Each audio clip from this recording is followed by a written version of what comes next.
The toughest hide-and-seek challenge ever. 10 players, a 10,000 SQM villa, and a $1 million prize pool. 10 players must hide in a villa spanning over 10,000 square meters, evading 2 hunters for 90 minutes. Those who survive will split a $1 million prize. First up is Cook. Due to his size, he has strict requirements for hiding spots. He picks a gap at the stairwell corner. After squeezing in, he seals the entrance from the outside with planks. What do you think of this spot? Next is Joe. He finds a storage room. It has enough space to hide, plus piles of plastic sheets that can blur the hunter's vision. To stay even more concealed, he ages a few burlap sacks, crawls inside, and blocks the gaps. He's hidden sure, but let's be real. This guy's choice isn't great. Third comes Jet, and he's way smarter. Instead of staying indoors, he immediately zeroes in on the outdoor garden. There's an unfinished recess there. His plan is to climb in and cover the top with trash as a decoy. Surprisingly, the space inside is roomy, and the disguise works perfectly. You can barely spot a thing. Then there's Mike, a veteran player. He uncovers a small opening in the basement. Behind it is a large space, but the entrance is so narrow that squeezing in takes major effort. He even goes the extra mile to string up fairy lights inside for ambiance. Now enters the real hide-and-seek pro Kyle. He hires the area's top makeup artist, who paints his face to match the color of dirt, attaches fake rocks and clods, and then Kyle buries himself in the soil, leaving only one eye exposed to keep watch. If someone accidentally steps on his face, the outcome is unthinkable. Next is Nina. She heads to the villa's boiler room and finds a big hollow behind several bags of coal, ideal for hiding. She spruces up the disguise outside and settles in. Following her is Sophia. She decides to set up camp outdoors. She buys a fake Christmas tree and tucks herself between real ones, but the local temperature is frigid. Can she tough it out? Then Walker steps forward. He chooses a corner in the basement, which originally has no hiding space. He lays a wooden crate on the ground, crawls inside, covers the top with a concrete slab, and piles debris on top. His hiding spot is rock solid. Another player searches around and finally locks onto a garbage pile. There's an old mattress there. She tears it open, climbs in, and blocks the outside with more mattresses. Honestly, this spot looks pretty risky. Last up is Jenny. Her hideout is the villa's power room, home to a massive pipe. She opens the pipe's door, crawls inside, and climbs deep into it. This should be a relatively safe choice. With all players in place, the hunters make their entrance. The one in yellow is Jack. The one in red is Brown. They're secretly competing to catch more players. The clock starts. Both hunters spring into action. Jack heads straight to the basement. The space is so vast that the long corridor leaves him disoriented. Brown, meanwhile, dives indoors, figuring cluttered areas are most likely to hide people. But a quick search turns up nothing, so he heads downstairs. That cluttered storage room, it's exactly where Nina is hiding. She's terrified as Brown rummages through the mattresses. In the end, Nina becomes the first player eliminated. Down in the basement, Jack rummages through every gasoline barrel but finds nothing. Brown grabs a metal grid from outside, uses it as a ladder to climb up, and catches another player in just 30 minutes.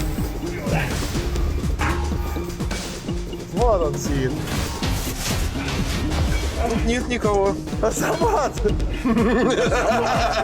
Brown has taken down 2 players. Jack is feeling the pressure. Jack adjusts his strategy, focusing on searching every nook and cranny. After climbing up with some effort, he senses someone nearby but can't find them. Turns out Kyle is right under his feet. Jack keeps climbing, wanting to check what's behind a wall. He pushes hard and slams straight into Brown. This has Mike, who's watching a soccer game in his hidden nook, cracking up. By now, Brown has searched most of the indoor areas, so he shifts to the outdoors. Footprints in the snow lead him to another room, then all the way to the boiler room. That's where the other Nina, the one behind the coal, is hiding. Brown flips through the coal bags repeatedly but finds no clues. Jack, meanwhile, is on the other side of the boiler room. By tapping the walls, he figures out there's a hollow inside, so he hurries over. The garden's Christmas trees are in his path. He notices one with an off color, shoves it, and finds Sophia without a hitch. To save time, he rushes to the boiler room and starts tapping the walls. Inside, Nina's heart is racing.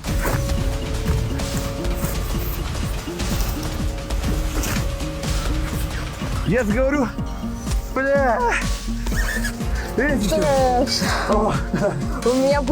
At the same time, Brown stumbles on a new lead. He goes to the electrical room, where Jenny is hiding in a pipe. When Brown removes the outer cover, he spots footprints and climbing marks inside. Following the tracks, he catches Jenny. Next, Brown heads outdoors, and now it's Jet's turn to panic. Brown clears the trash off the recess, only to find more trash underneath. But in the end, Jet is found too. Brown then heads back indoors, passing right by Kyle's hiding spot. But neither he nor Jack notices a thing. As time winds down, the 2 hunters have caught 6 players total. Where are the remaining 4? Brown checks each area one by one, still coming up empty. But Jack is more meticulous. Right after Brown leaves a spot, Jack finds Cook. Brown panics instantly. Jack is about to catch up to his count. Luckily, Brown had already found Walker's hiding spot earlier. But Walker's disguise was so flawless that Brown missed him. He hurries to search elsewhere, and sure enough, he uncovers something. Mike's hiding spot is finally exposed. The game ends with the hunters winning 5-3. The final survivors, Walker, hidden under the concrete slab, Slab and hide-and-seek master Kyle. Both hunters walked past Kyle multiple times, but never spotted him. Kyle and Walker split the prize money, victorious.